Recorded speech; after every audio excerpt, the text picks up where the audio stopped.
Now the moment we've all been waiting for. I am Nate Riggle, and you are listening to The Way of the Bonfire. Hello, hello. Ooh, I hope this one sticks with you.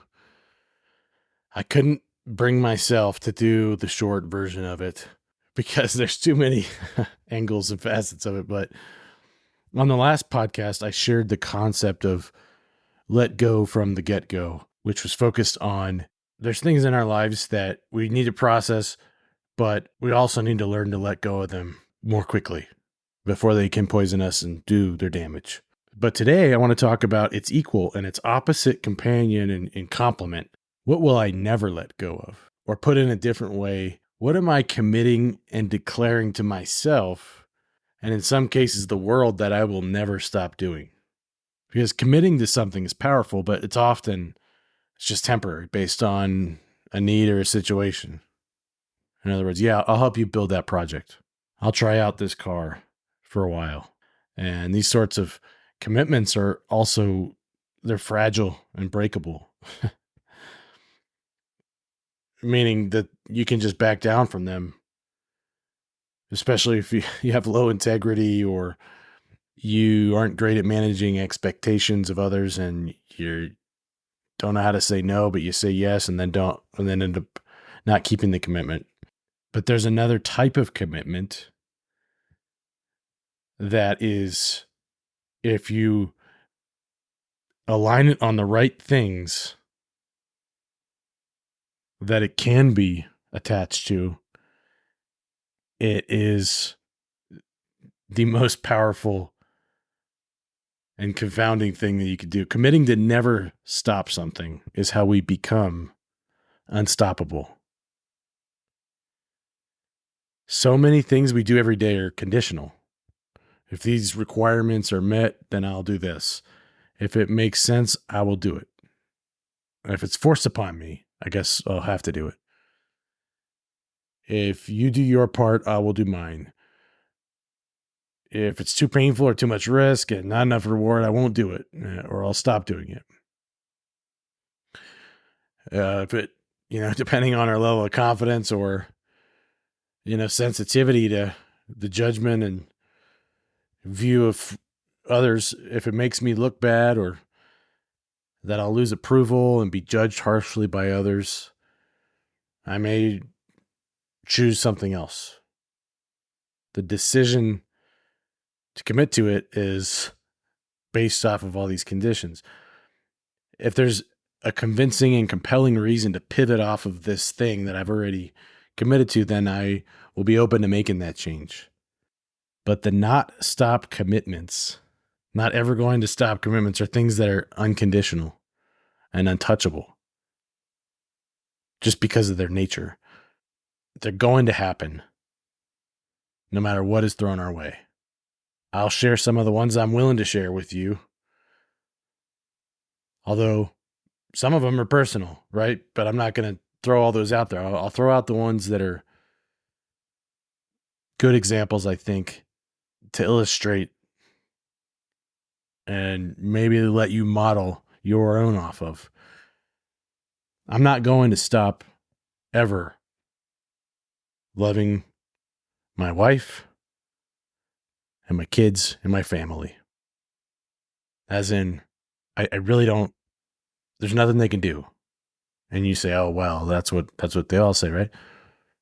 No, I'm not going to stop loving my wife and my kids and my family.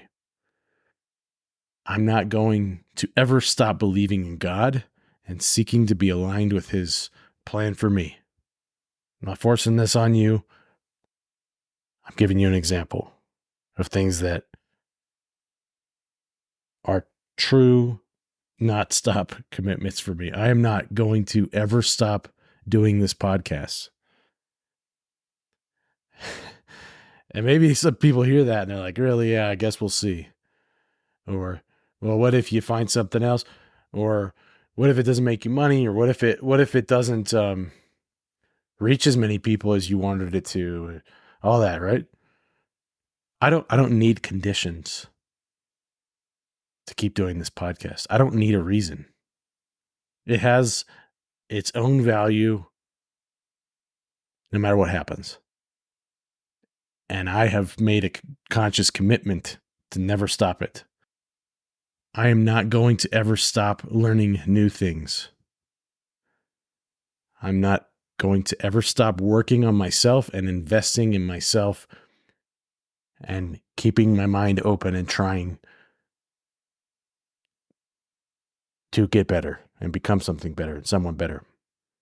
I am not going to ever stop trying to see this world and this life more clearly and uncover its mysteries in new ways. I am not going to ever stop having fun and trying new things. I'm never going to stop practicing curiosity, creating and building the bonfire.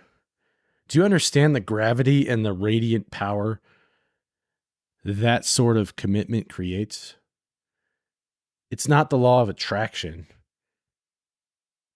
It's the law of infinity. The law of attraction says whatever you focus on has a tendency to come to you. And the law of infinity, I don't know if that's an actual law, but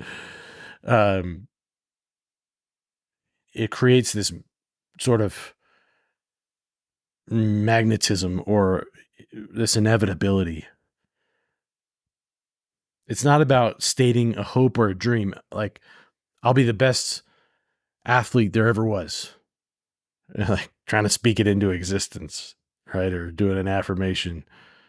It's not about convincing yourself or comforting others that you can do this and just remember to never give up, or you can trust me, or saying, don't stop believing.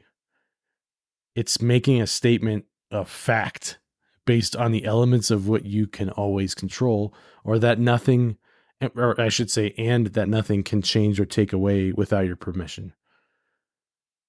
So if I say I'm never going to stop, if I say I'm committed to never stop being this age, that's a lie. It's not a good never stop commitment. It's not a true one, because that's going to be taken away from me. I'm going to get older. But if I say I'm never going to stop learning new things, that's up to me to decide when I'm done with that. And I've decided I'm never going to be done with that. It's knowing what things are now a part of you and that you will not stop being you. You could take a break from being you, but you'll always be you. Right? You can pretend or get distracted from who you are at your core and what you become in your best self, but you can't stop being you. Like you've committed to being your best self, then you always come back to that. So not stopping. Here's what I'm getting at. And here's the power of this. It's like, this guy's just talking about never giving up. No, it's not the same thing. You can do things like be in a boxing match and say, I'm just never going to give up, right? I'm not going to give up. But the boxing match will eventually end. So you will have stopped that effort. But the things that you don't stop are different. So not stopping is confounding and compounding. But so that's one thing to think about. Not stopping is confounding and compounding. But the way that we can control how that works in our lives is by making the commitment to not stopping. And that's what makes its value and power invincible and inevitable. I hope that I get aligned with some people listening to this today, because this is big time. So I said it's confounding and compounding. Confounding, here's a quick real life example. There can be things in our lives that we just don't stop, right? And they can be bad things, bad habits. When I say it's confounding, there's good things that are waiting to be brought into our lives, or that are there for the taking, and maybe we want them, those good things, but because we are not like subconsciously not stopping these bad habits, it's confounding the good things from coming in. And the longer that we do them, they start to compound the bad effects of our lives. But making a commitment is how we flip this on its head. So what do I mean by compounding? I mean that its impact is not going to be obvious at first. Like if you're doing something repetitively, like maybe it's like, no, that's not, I don't see a huge impact from that in one day. But it will grow and multiply and expand in an exponential way that cannot be fully measured, because you can't measure things without an end. Here's an example. It's an analogy. It has some holes in it, but it doesn't fully hold up. So don't pick it apart, but take it for what it is. You plant a seed, and that seed keeps getting water and sun and nutrients. It will be a tree with fruit. And those fruit seeds will become more trees and more fruit as long as they get planted with enough water and sunlight and nutrients as well. Because there wasn't a stop that happened. And the animals that nest in its branches and create a mini ecosystem, and the people that eat the fruit and breathe the air it provides, they'll be impacted by that. And then because they're people and they're conscious agents, they'll impact other people and things and the universe in an endless and infinite way beyond your death. So that's the compounding effect. And if you were to plant seeds and nurture them without stopping for the rest of your life, the impact would not only be endless, but it would be multiplied and expanded and compounded. So what do I mean by it's confounding? Not stopping is confounding. I kind of gave the bad example of it not being like how the bad habits can be confounding. But if we have a commitment to never stop, and we don't need conditions to keep going because we've made the commitment, what I mean is that persistence is powerful to the point of being, it's confusing and it's diffusing, or it's kind of breaks down the power of its competitors and opposing forces and enemies and distractions and alternatives that are just kind of there waiting in the wings to take its place. So beyond this, the commitment to things that you could truly state you will not stop, it's powerful beyond measure and analysis and explanation and skepticism and even intelligence. Doubt can't even stand up to it. There's some things that have a castle wall that cannot be breached with, the normal tactics or any tactic, because they're the castle walls. If you're not stopping, the castle walls always being built a little higher and higher. You can never get over it. You're going to have to pry this thing that I've committed to from my cold, dead hands before I stop. You can call me stupid or crazy or obsessed. You can say whatever you want to try to convince me why I am wasting my time, or I should try something else.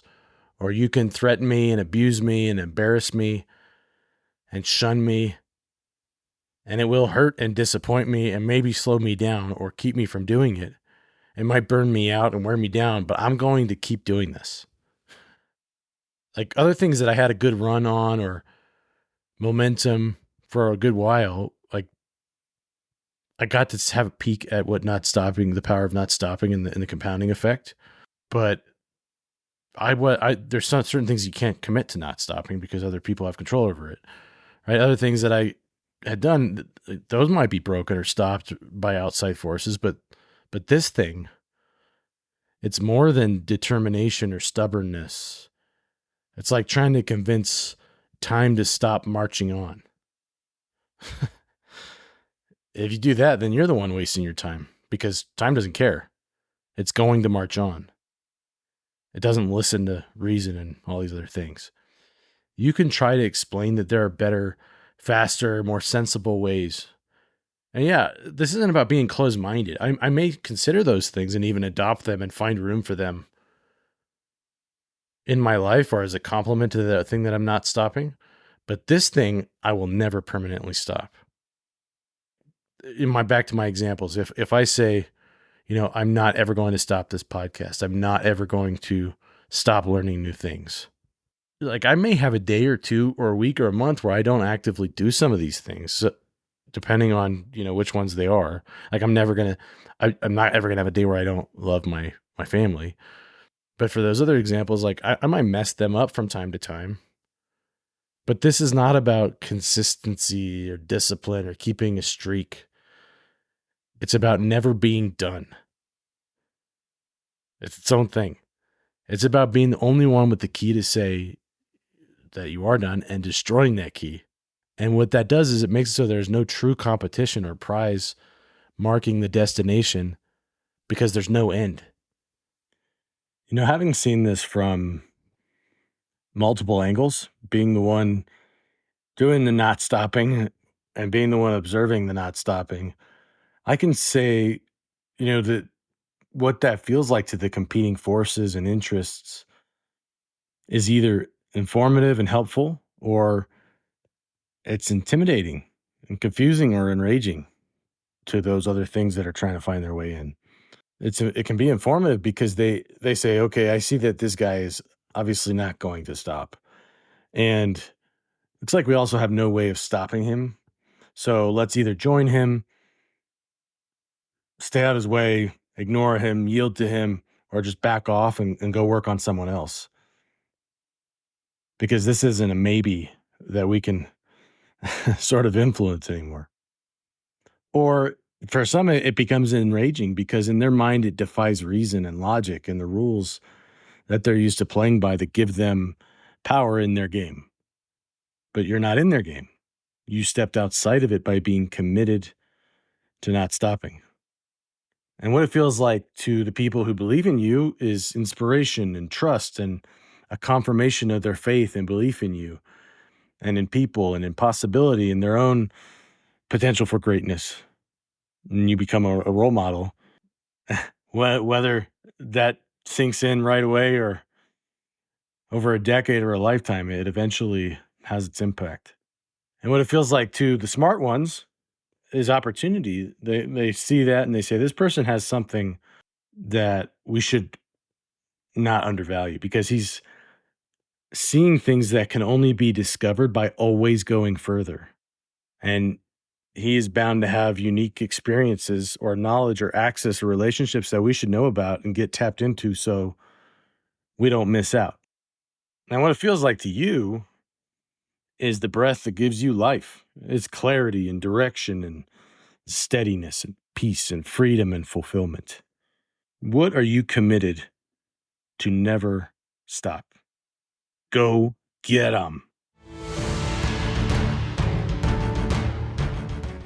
Hey, thanks for listening to this episode. I love the chance to make your day better in some way, whether that ends up being just a quick reset that you needed to change things up, or even just a laugh or some fresh perspective. If you're getting value out of it, can you please do me a favor and share it with someone else? Because as more people find and listen to the show, I'm able to bring more good stuff more often. It is the fuel to the bonfire. Also, I'd love to hear your feedback and any thoughts or ideas or questions you have so we can be more connected and make the show even better with your input and your inspiration. The quickest way to do that is to send a message to my Instagram handle at Way of the Bonfire, which is also included in the show notes. And if you just want to avoid accidentally scrolling on social media, you can send me an email at nate@wayofthebonfire.com. And you know it, but make sure you click that follow button so you can catch new episodes as soon as they're available. Keep tending the bonfire, and we'll see you on the next one.